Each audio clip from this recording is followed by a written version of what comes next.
You are listening to the Julie Parker Practice Success Podcast, where you discover management insights and strategies for a successful dental practice.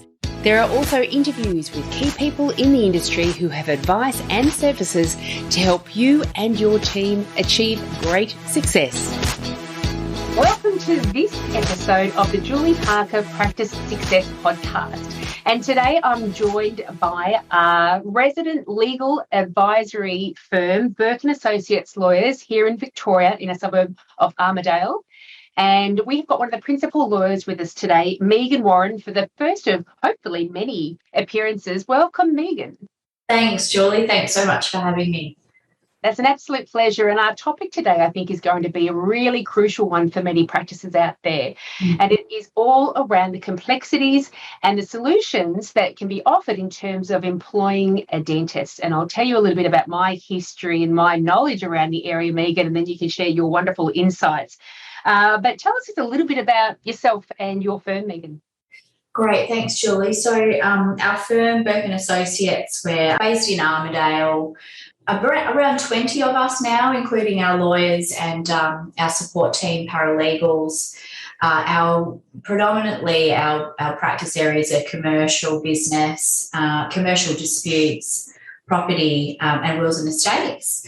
We have a core focus in terms of, one of the core focuses of our practice is clients in the medical and health industry. So it could be individual professionals like dentists or doctors, or it could be private practices, or we do have a lot of sort of entrepreneurial clients too who are not necessarily qualified in that space but are really interested in things like health tech and bringing health into kind of the virtual world, particularly since COVID and the lockdowns, and looking at alternative ways to deliver healthcare. So that's us. I mean, our clients are all over Australia. Just because we're in Armidale, it's not necessarily that we have a huge pocket of clients in Armidale. They're really all over Australia. And I'm admitted to practice in New York in the States as well. So that brings a bit of an international element to our practice too, which is exciting and a bit of a value add for some of our commercial clients. Lovely. Did you spend some time in New York? So I did to sit the exam. I haven't practiced in New York before. That was sort of something that I was pretty keen to do following getting my qualification there, but it was, I think so I was admitted in sort of May 2019, and then COVID happened. So I'm sort of, just like there are many, I guess, entrepreneurs in the health space looking for different ways to deliver health virtually, we've also been looking at, okay, well, how can we deliver our services in a more holistic and sort of international way rather than me actually being there or going there or that sort of thing. So, yeah. Certainly with all of the online stuff that's been prompted by the COVID situation, we're so used to it now. We wouldn't want to do it any other way in some instances because it removes all the travel time and the harassment time of getting to appointment times. And so it's a very efficient way, a very effective way as well of taking on the services of somebody. And as you say, you don't need to be in Victoria to be able to latch onto your fantastic legal firm. You can be anywhere in Australia and, in fact, even extending out to New York as well. That's right. So what I wanted to talk about today was something that is key for a couple of clients of late for me, but it's something that's always intrigued me too, to make sure that I'm delivering the right guidance. And I know that at the very start, I'm sure you would be saying, I'm sure you want to say at some point to say that this is not legal advice at all that's being offered on this podcast. It's just for general information only. Yeah, that's right, Julie. So it shouldn't be any information that I'm giving shouldn't necessarily be applied to your own personal circumstances. Best to sort of just take it as general information and always get in touch with us or your usual professional advisors if you need to sort of apply it to your own circumstances. Yeah, fantastic. So I think because of the COVID situation as well, and partial and full lockdowns and everything, especially here in Victoria now, more so in Queensland, New South Wales as well, but really anywhere in Australia, I think the employment contracts of all employees, we've jumped head on into that because we really needed to know how we manage employment when we've closed our doors for certain periods of time. But separate to that is how we actually employ dentists themselves. Now, I've been in the dental industry, forever and a day. And when I first started back in the 80s, the kind of common thing was you get a dentist on board, they get a percentage of their receipts that they generate from their invoices, and that's the end of it. And they come in, they wear your uniform, and they abide by your policies. They attend staff meetings and team training as well, because the team training was always going to hopefully increase their hourly output as well. And everyone wins. And it was just an accepted norm. Then when I purchased my practice in 2003, yes, I was 33, I went to a lawyer and said, this is the way I want to employ the dentist. And even then it was like, sure, let's go ahead and do that. The one thing that was a bit separate to what I'd been used to as an observer on how practices employed dentists was when I said, a restraint of trade post-employment of 5 years for 5 kilometres. And at the time the lawyer said to me, that will never fly. That's restraint of trade. You can't do that. So that was the big adjustment that I made. I said, what about 1K for 1 year? And he said, it still won't fly, but you might as well put it in. Yeah. If it makes you feel better. Yeah. But it was still kind of a contractor, an independent contractor arrangement. It was still kind of okay. But then as the years have gone by, it seems like that was never, from the ATO's perspective, the way they wanted dental practices to employ dentists. Is that correct?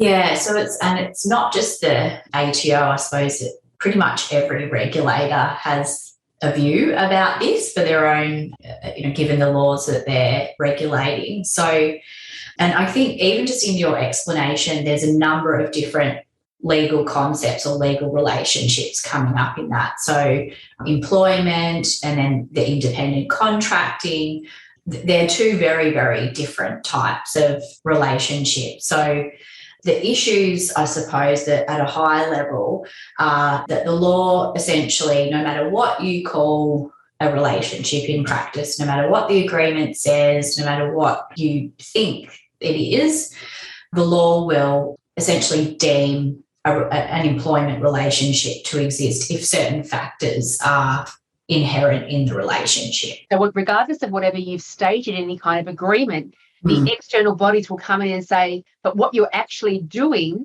indicates this relationship. Yeah, if it does sort of tick off a number of factors. And the issue as well is that there's a big long list of factors that the law essentially looks at in terms of whether there's an employment relationship that exists. And there's no exact science around, okay, well, if you tick 2 out of these lists, then it's an employee. It's not. It's a balancing act, essentially, that's done by the regulator or by a court if the matter ends up coming before a court. So it's really tricky, and it's something that we caution clients both dentists and any client really in the medical and health industry who are looking not to employ a professional. They're looking for some other way for, usually for liability purposes, to protect themselves if there's some sort of negligence or, patient complaint or something like that. So essentially it's something that I really caution people about doing without advice, because it's fraught with danger. I guess, would it be helpful if I talk through some of the consequences of getting it wrong? Yeah, absolutely, because that's the stuff that will likely keep people away. Like the horror. I'm getting in there and getting my contracts right. the horror story, or the worst case scenario, which lawyers always love to talk about.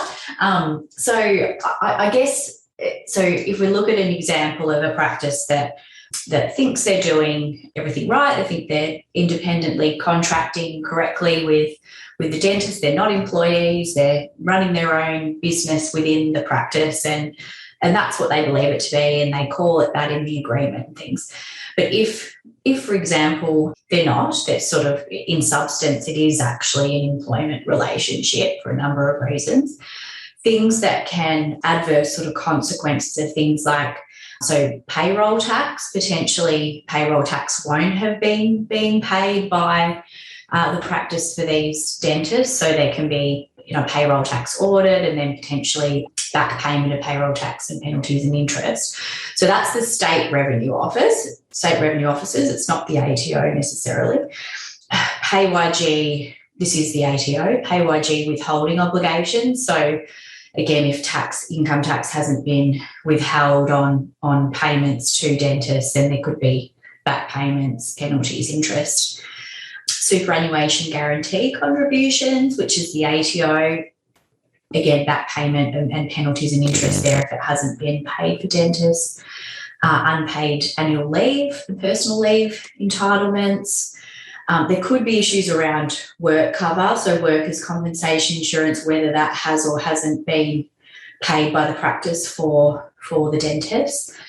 And there are also in the Fair Work Act, which is a separate regulator in terms of the Fair Work Commission, there are what's called sham contracting provisions. So these are essentially penalty provisions. So, and it could be the dentist that's complaining to the Fair Work Commission, or it could be, we've had sort of just an anonymous, I say in quotes, someone related to the dentist sort of making a complaint to the Fair Work Commission, and then the Fair Work Ombudsman can look into the practice themselves. So this is really where, essentially it's an attempt. They have an issue with attempts to disguise an employment relationship. It's an independent contracting relationship, and there's quite severe penalties. So it can be up to, I think it's 66,000 at the moment for corporations, and about 13,000 for individuals in terms of breach, and that's usually the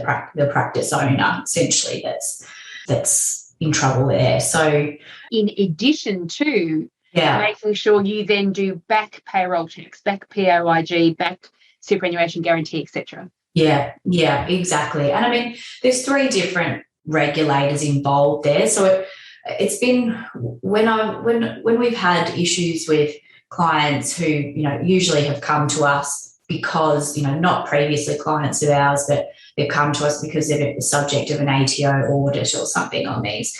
It's usually only one regulator that we're dealing with. I've never seen a situation where all 3 are kind of going after the practice at the same time. It just depends on the circumstances of which the complaint's sort of been made. But it's not, it's very stressful for the practice and can be very expensive. And even if it's just one dentist that has maybe made a complaint to the ATO about it, the ATO will then obviously look at the whole situation in terms of the practice, and that can be pretty expensive for the client in terms of the history there. So and for younger dental practice owners that may be growing to the point where they're going to be starting to employ other dentists, I know that there's probably a lot of complexity with this, but what are the big key points that makes an employee an employee and independent contractor an independent contractor? Yeah, so these are essentially some of the factors that to be aware of. So one of the biggest ones, and I'll call them, I suppose, employee deeming factors. So those sort of factors that the law really relies on in terms of deeming an employment relationship to exist. One of the biggest ones is control. So control essentially over how the dentist is performing their work. So if the host practice is trying to tell them how to do their job, essentially when to do it, how to do it, perhaps getting them to comply with certain policies and procedures about how they do their profession, if you like. That's a big factor in terms of employment existing. Another one is essentially around the hours of work. So employees usually have a sort of standard or sort of reoccurring set hours and things, and especially where the host practice is sort of saying we require you to work on X days, rather than allowing the dentist to be a bit more of a free agent and essentially running their own show. So in terms of sort of tools and equipment and things, employers will generally provide all of the equipment, all of the tools that an employee might need in performing the work. So whereas independent contractors will, usually bring along some of those items with them themselves.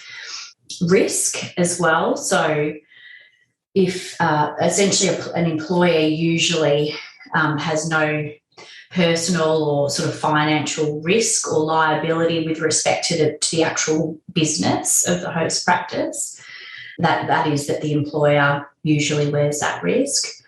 Another large one is the right to delegate. So employees usually don't have that right. They're not allowed to sort of allow anybody else to perform the role, whereas if you were an independent contractor, maybe you wouldn't be able to provide dental services on one day, so you should be free to arrange for another, obviously qualified dentist to fulfil that role. So those are, one of the, I guess I'll say smaller ones, but I have seen it sort of placed a fair bit of emphasis on it by regulators, is the one you mentioned, Julie, around uniform. So I've seen the ATO, essentially that's been the tipping point. Like there's been a number of factors that they've analysed, and then they've said, okay, well, you required this practitioner to wear a uniform. And so that, to us, indicates that they're an employee. Like I've seen that sort of just be the straw that breaks the camel's back, even though it might seem like quite a small item. Essentially, it shows that you're wanting to incorporate this person into your business, represent them as being part of the practice, and working for the practice. Whereas if they were truly an independent contractor or truly running their own business and they were just, say, licensing a room or an area to do that, they wouldn't be wearing the host practice's uniform, essentially. So yeah, and it seems to be there's additional stuff to the list that kind of has been accumulating in my brain through conversations that I've had. Yeah. But generally, the expectation of a dentist coming and working, I don't want to say the word employed by, because there's legally talking about it now. But if you've got a dentist that you have come into your practice, every Monday, Tuesday, Wednesday from 9 to 5, they turn up to the team meetings, they wear your uniform, they are there for the morning huddle before any of the patients get seen. They are on your website as one of the dentists, as part of your practice. Their letterhead is the practice letterhead, not their own independent letterhead. I've even heard that if they're not an employee and if they're an independent contractor, maybe they need to have their own fee list that they're charging as well. And if they didn't turn up to work, they certainly wouldn't be sending their buddy or another dentist in their place. And any holiday leave, sick leave, all those not sick leave, but any holiday leave or long service leave, that would be done under negotiation as if they were an employee. But all of these factors are indicating that they really are an employee and they're not being treated as an independent contractor. And I would say a vast majority are not bringing their tools to work, any kind of tool to work. Yeah.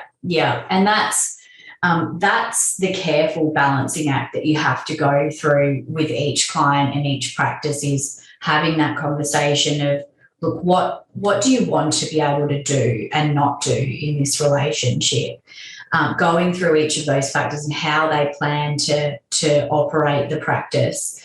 If they're sort of ticking off all the employee boxes, we need to say to them, well, look, it's likely that they're going to be deemed to be an employee at law if you're wanting to do things like, set their hours, negotiate some sort of quasi annual leave, long service leave, but not really referring to it as that in the agreement, those sorts of things.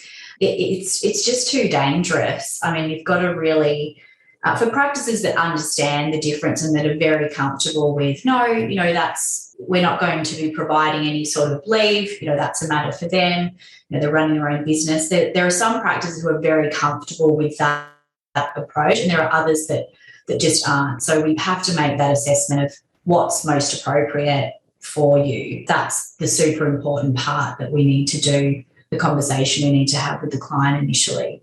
Yeah.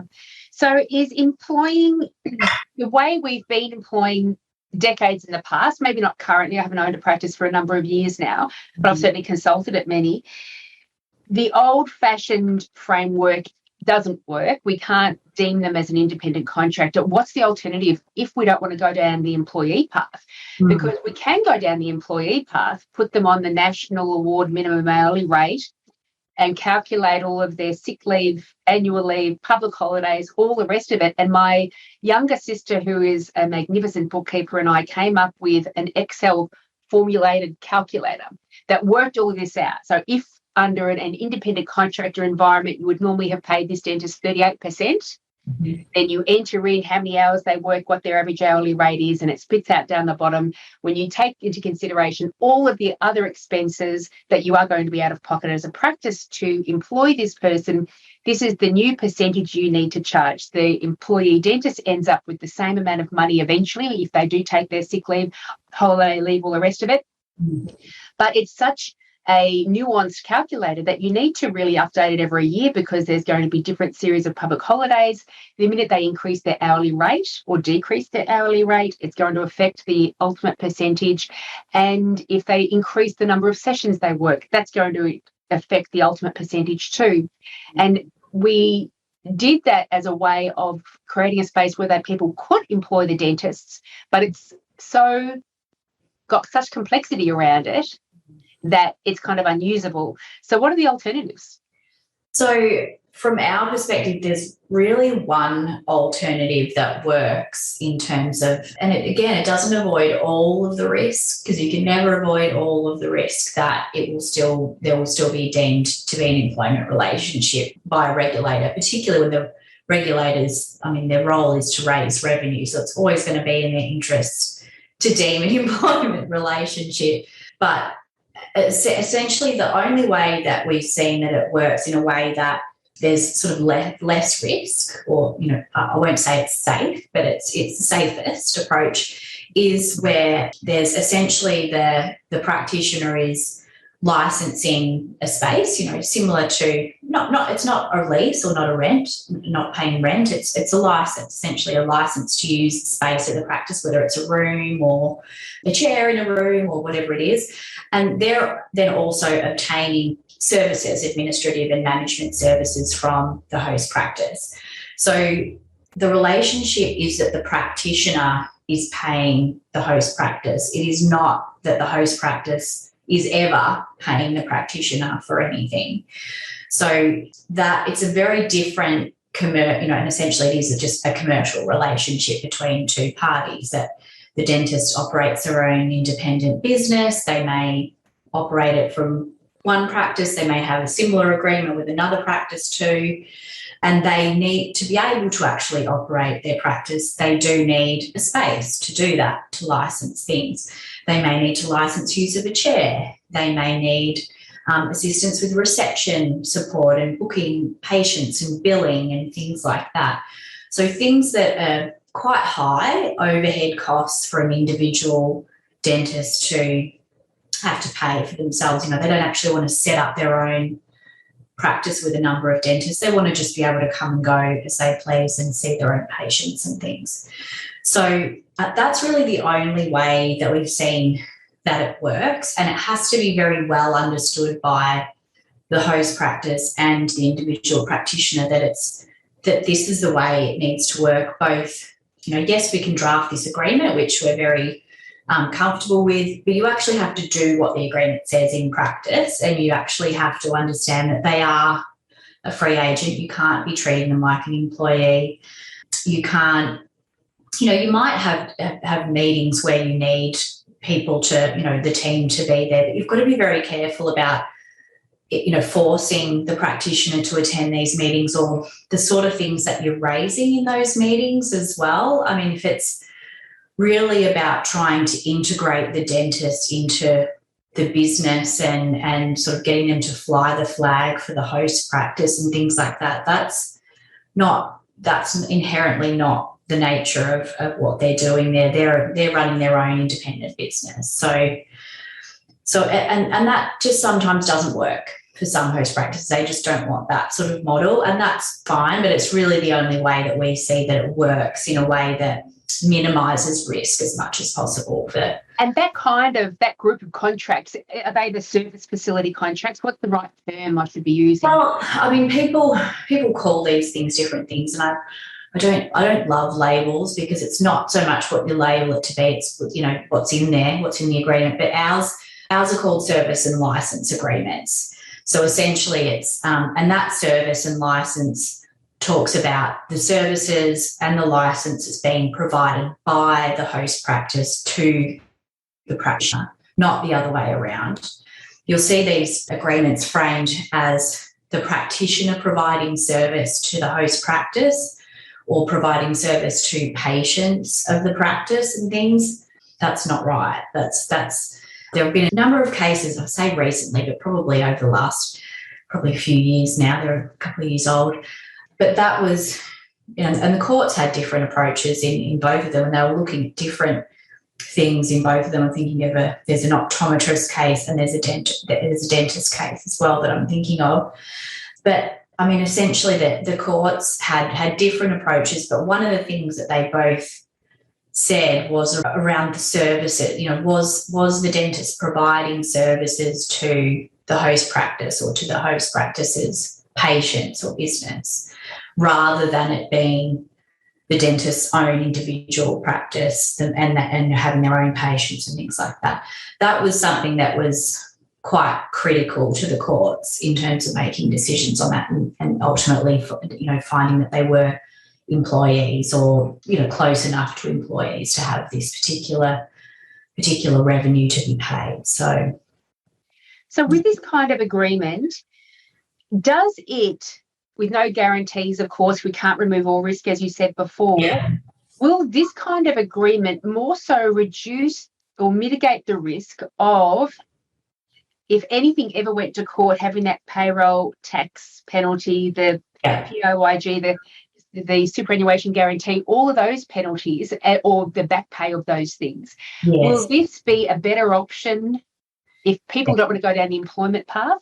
Exactly. I mean, it's, as you say, you can't limit all risk, but essentially this type of relationship and the way that we recommend it be recorded is the least risky approach in that. And if it is actually appropriate, you know, this is the important point, if it is actually appropriate to what the parties are going to do in practice, it's not just about, oh, okay, well, we've got this agreement and so we're all good now. It's not about that. It's, we can prepare this agreement and say to the client, look, this is the way it should work. Is that appropriate for you and what you either do in your practice now, or with a few tweaks, you could easily do this? Yes. And if the answer is yes, and we also provide advice on all the different factors, making sure that in practice they are doing, you know, what they should be doing for this type of relationship, and it's not employee indicators.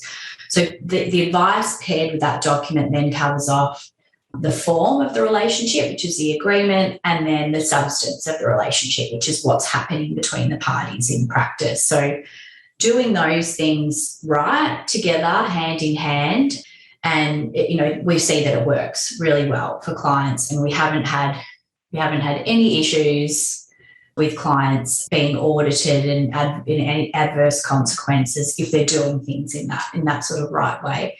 The only time we've seen it not work well is where usually they haven't been clients of ours previously, and they've got sort of a agreement that's a mix of contractor, it's a mix of employee. Sometimes it's a mix of those things and a tenancy relationship, sort of picking all of these different relationships, and then what they're doing in practice is sometimes something quite different. So that's just when they run into issues, I think. So what are the drawbacks of having this kind of service agreement and service and license agreement? I imagine that one of the things would be you can invite people along to the team meeting, you can invite people to wear the company uniform, you can invite people to be involved on the website. However, there's no compulsion for that dentist to be so. Is that correct? So the uniform point, it might seem like a small point. I would just steer away from that. completely. So the independent dentist should not be wearing the host practice's uniform. I just wouldn't do it. I think it's too, I've seen it, the ATO put a lot of emphasis on it, and it's just not something that I think would be, I think it's too risky an approach. It's like putting that label on their forehead. Yeah, I mean, it just inherently shows that they're not running their own practice. There's, it is, the intention of the host practice is more to build a business that where the host practice is the one providing dental services rather than the dentist being the one that provides the dental services. In terms of practice meetings, and this is the thing, each of these individual things have to be looked at very carefully in terms of the substance of what's proposed. So the practice meetings, what's the purpose of those meetings? What's going to be discussed at those meetings? I certainly wouldn't make it a requirement, as you say, for the dentist to attend, but it may be, as many more a facility meeting. So if it's, an invitation for users of the facility to attend to talk about, issues they might have with the services, improvements that could be provided in certain, again, this is about the services that the host practice is providing, rather than sort of things like, oh, look, we require all dentists to treat their patients in X way and perhaps provide this sort of treatment, instead of this sort of treatment. Those sorts of things are not, that will then come into that control test and trying to control how the dentist is providing their services. So that's a bit of it depends what the substance of the meeting is about. Yeah. And how about patient ownership? Who owns that goodwill? Yeah. Well, no one really owns patients. I guess that's the high level answer to that question. And this applies really across the board with health and medical clients, is the relationship between patient and their practitioner is a very, personal one. It's a fiduciary one. It's, very similar to the client and lawyer relationship as well. It's not a situation where anyone owns that relationship. It's a free choice. The patient could continue to see that dentist or change their mind tomorrow and go somewhere else and see that dentist. So I guess that's got to be understood by both parties at the outset. So this is where a lot of practices will get into trouble with trying to police that relationship and the restraints, in that way that you talked about, Julie. So trying to essentially say, okay, well, you've provided services to practitioners at our premises. We don't want you to provide services to those patients for a year or whatever it is following the time that you leave, or within a certain radius, those sorts of things. Restraints like that, again, they don't sit with a relationship where it's two independent contracting parties and the dentist is running their own practice. So it's another big employee relationship indicator. If the practice is trying to do that and, introducing restraints into their agreement with the practice and sort of trying to say, oh, look, host practice, we own the patients, you're not to sort of treat them following when you leave here. Yeah, it's an employment indicator more than an independent contracting relationship. Yeah. So in a worst case scenario, I think we were talking about worst case scenarios before, you may have a service and license agreement with a dentist that's been there for 10 years. And if that dentist decided to leave and open up 5 doors down and appeal to all of their patients that they had been seeing, there's nothing to stop them from doing that. That's right. If the practice is wanting to structure things that way in terms of a service and license agreement and they're two independent parties, yeah, that's right. It would be, and that's something that the host practice has to consider as well, is, look, would they be okay with that? Is that something that is appropriate for them in terms of the relationship? But yeah, that's right. They can do that because essentially they're running their own practice and the patients are able, I mean, there are issues with this is probably a whole other podcast, but there are issues with restraints, the enforceability of restraints at law sort of generally, whether it's in an employment relationship, whether it's in a sale of business contract, where the enforceability will depend on where it sits in terms of the nature of the relationship and whether any consideration has been or money has been paid for the restraint. But there are also issues with the enforceability of restraints particularly in the health and medical space and in that patient space where it is the patient's free choice. So what place is there for a commercial relationship to try to restrain? This is a public interest argument essentially, but what place is there for a commercial relationship to restrain a relationship between a host, between a medical or dental practitioner and their patient?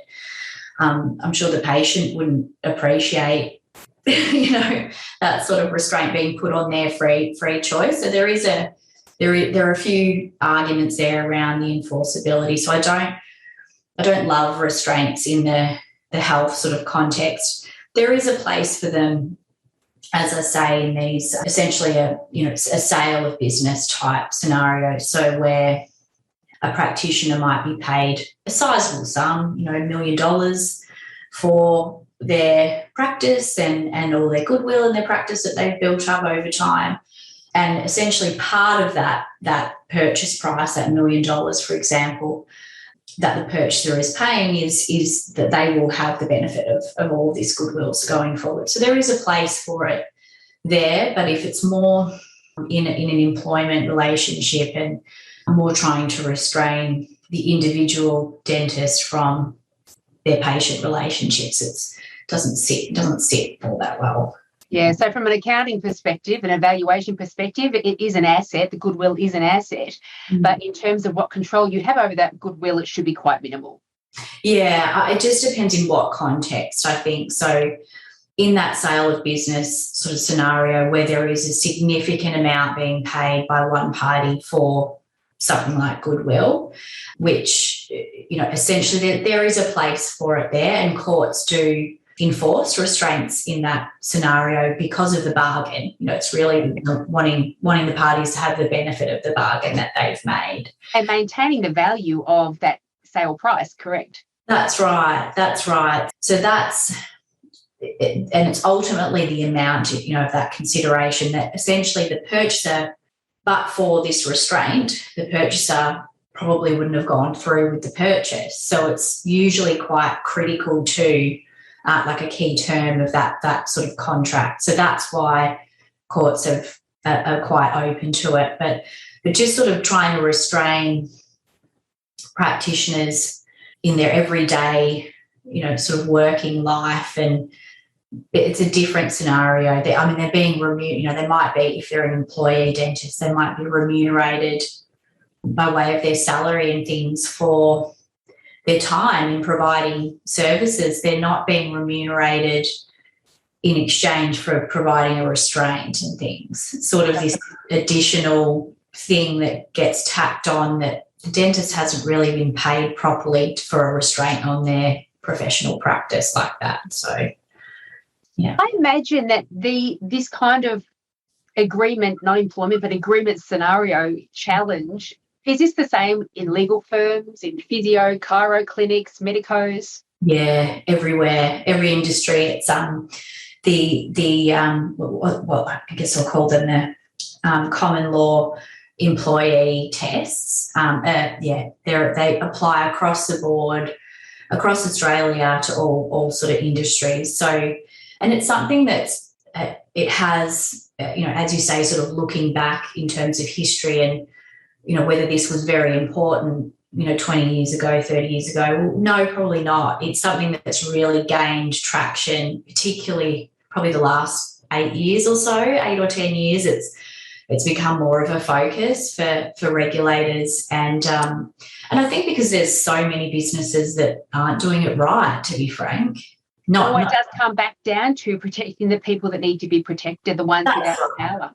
That's right. I mean, it's a daily for us in the practice that we'll get clients come to us and say, oh, I just want to engage this person as a contractor. And you sort of go, okay, well, what do you mean by that? Because every client has a sort of different view of what that means. And you have to really drill down into it and say, well, look, what makes them a contractor in your eyes? Is it, why, one of them recently was, this other party just wants to be able to claim sort of tax deductions as a contractor. And I sort of have to say, well, firstly, that's tax avoidance for the other party. But, secondly, it's about so much more than that. And it is a minefield because there's no sort of, okay, if you tick these 4 boxes, you're okay. It is a balancing act that each revenue raising authority and each court will go through, and you just see so many differing views about it that it's got to be done so carefully. And I imagine that to get it right for younger dental practice owners' minds, the independent contractor relationship works beautifully with a bookkeeper that may come in once every couple of weeks. Yeah. Someone like me, a consultant that comes in, and I may come in on a Tuesday or a Thursday or in a month, and I choose my own hours. We turn up in the whatever clothes we choose to turn up in. And if I wanted to be employed versus my services by a dental practice 3 doors down, then the original practice has no say in that either. That's where the independent contractor arrangement, that's what it's designed to manage, yeah? That's right. That's exactly what it's designed for. Is if you think about it simply as these are just 2 separate businesses, and if you take the example of you run your own separate business, host practice runs their own separate business, and there's an engagement there for you to deliver some value to them in exchange for something else. But you will also that afternoon probably have a meeting with another client that you might do a similar thing for. So that's really what the relationship is intended for, the independent contracting arrangement. So it's just, I think over time it's morphed into something else in a number of businesses, and the costs of getting it and the consequences of getting it wrong are they're a lot heavier now than I think they used to be, and regulators are a lot more active in this space in terms of auditing than they used to be as well. So, and you're right, it's for that reason that it's really intended to protect where there are businesses doing it intentionally the wrong way, and there are people missing out on employment entitlements and over many, many years and things like that. And it's sort of something that they're doing quite systemically in their business. So, everybody's a contractor, no one's an employee, that sort of thing. And I'd suggest if you're out there listening going, Crips, I think I am doing it wrong. But I'm so far into it, I don't know what to do now. Yeah. I mean, what do they say? There's always 2 best times to tackle any issue. One was at the very start. Yes. Get more information at the very start, but that date's gone now. The very next best time is right now because, as you said, with every additional year that goes by, you're kind of digging yourself further and further into that hole. Yeah, that's right. I think if there are any concerns about, I don't, I'm not really sure if I'm doing it right, or I'm definitely not doing it right, I would say pick up the phone, contact us, speak to us about, what should I do? What are the sort of risks for me? Because it is at that point, it's a risk assessment exercise, and, how do I mitigate that risk going forward? Or at least if I know how I should be doing things moving forward, I can start to maybe turn things around at this point. So yeah, it's never a hopeless situation that, oh no, I've just been doing it wrong so many years. Like I should just, hope that nothing happens. Like, no, I think always get on the front foot and have an initial discussion, and at least you'll know a little more about how, where to go from there. Fantastic. So we're going to wrap up because I've been so thankful for you've made this so very clear and wonderful. Thank you enormously. I hope so. It's a minefield area, and so I hope I've been able to sort of give a bit of clarity around some of the points. You certainly have. I think we all agree that the independent contractor, wipe that off the list. The choices are employee or some kind of service and license agreement. Yeah. And the employee path may be challenging because it's complex, and also depending on the level of understanding the employee dentist has, sometimes all they can see is I get a less percentage though in my current pay packet. So there's it's not just complex, but it requires some very keen understanding by the employee dentist for that to work well. Yeah. The service and license agreement would work very well moving forward when you're employing dentists over the next few months and years. And I would imagine, and this is a whole different podcast episode as well, but I just want to throw it out there. If you have got long-term dentists working with you and you really see them as part of the structure of the business, but you want to maintain restraint of trade, for example, there's some kind of restraint in there because they do now hold a big part of that goodwill with them. Maybe the next best thing is to actually start to open up your practice to some sort of partnership agreement for these wonderful dentists that you want remaining with your practice long term, because it lends itself to the strength and the viability of your business and therefore adding enormous value. I think that's right, Julie. That's and absolutely, it's another podcast, but it's so important is that if there are, dentists that are, non-owners at the moment in your practice, and they are sort of critical to the value that you see in the practice and the patients and things, bringing them on as owners and bringing them on in circumstances where they would come on as owners, but it would be in exchange for a restraint being part of the deal as well. Yeah, you're going to have more enforceability luck in that sense with respect to restraints, rather than sort of just having them as employees and trying to enforce restraints in that relationship. Absolutely. And then that's all bringing more value to the practice as well. So wonderful. So if you're a dental practice out there and think, gosh, I need to get on top of this, what's the best next step for them, Meghan? I think best next step is to reach out to someone in our commercial team around medical and health. So either myself, George, who you had as a guest previously, Julie, Elizabeth. We're probably, one of us is probably the best port of call. So you can just call anytime that suits, or pop us an email. Our email and things are on the website. Email is sometimes good because it's something that can be done by the dentist after hours and things, which I know is better in terms of a busy practice day. But if we know in advance too, we can always schedule times to chat outside of hours, which we do a lot with clients in the medical and health industry because the day is so busy for them. So fantastic. And obviously all of the website contact details for all the listeners are inside the show notes. So go straight to the show notes. You'll be able to get links to everything. And an ongoing offering that your practice, I'm going dental, that your firm offers is to have a kind of a practice checkup in terms of documentation that George was talking about last time. Yeah, that's right. A bit of a legal health check. And, our law firms, we call it a practice too. So that's, we share something similar there with health practices, but absolutely. So it's essentially a checkup, if you like, on the business of a health practice. So making sure, we prefer to do this in person because it's just more personable. We get to meet the owners, we get to meet the staff, we get to meet the independent professionals and see the practice. Not something that we can do at the moment in person because of COVID. So more Zoom and virtual still works well.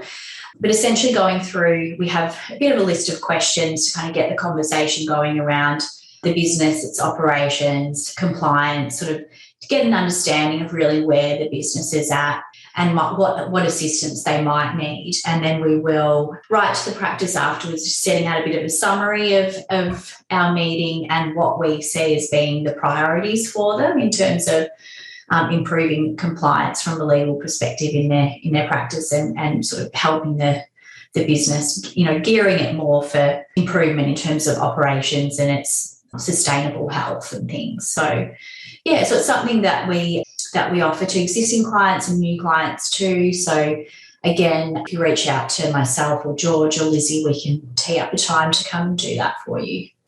Fantastic. Well, thank you so very much.